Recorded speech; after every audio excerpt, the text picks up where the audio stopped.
নমস্কার বন্ধুরা, আপনাদের সবাইকে আবারও স্বাগত আমাদের চ্যানেল বাংলা সিরিয়াল আপডেটসে। আসুন শুরু করা যাক আজকের ভিডিওটি। এ সপ্তাহে টিআরপিতে কোন কোন সিরিয়াল করলো বাজিমাত, কে হলো বেঙ্গল টপার, আসুন জেনে নেওয়া যাক। এ সপ্তাহে টিআরপিতে বেঙ্গল টপার হয়েছে, মানে প্রথম স্থানে রয়েছে ফুলকি ধারাবাহিকটি, যার রেটিং হচ্ছে 7.3। দ্বিতীয় স্থানে রয়েছে জগদ্ধাত্রী, যার রেটিং হচ্ছে 7.2। তৃতীয় স্থানে রয়েছে গীতা এলএলবি, যার রেটিং হচ্ছে 7.1।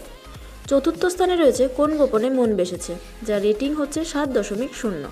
পঞ্চম স্থানে রয়েছে কথা, যার রেটিং হচ্ছে 6.7। ষষ্ঠ স্থানে দুটি ধারাবাহিক রয়েছে, পরিণীতা এবং উড়ান, যার রেটিং হচ্ছে 6.6। সপ্তম স্থানে রয়েছে রাঙামতি তীরন্দাজ, যার রেটিং হচ্ছে 6.2। অষ্টম স্থানে রয়েছে শুভ বিবাহ, যার রেটিং হচ্ছে 6.1। নবম স্থানে রয়েছে রোশনাই, যার রেটিং হচ্ছে 6.0।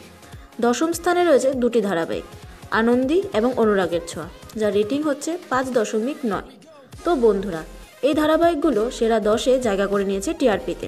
তোমরা আর কোন ধারাবাহিককে সেরা 10-এ দেখতে চেয়েছিলে সেটা আমাদের কমেন্ট করে অবশ্যই জানিও। আর আজকের এই ভিডিওটি যদি তোমাদের ভালো লেগে থাকে তাহলে প্লিজ ভিডিওটিকে লাইক করো, শেয়ার করো। আর অফস্ক্রিন খবর পেতে, অভিনেতা অভিনেত্রীদের এবং সিরিয়ালের অফস্ক্রিন খবর পেতে আমাদের চ্যানেলটিকে সাবস্ক্রাইব করো, বেল আইকনটি সেট করে রেখো। ধন্যবাদ।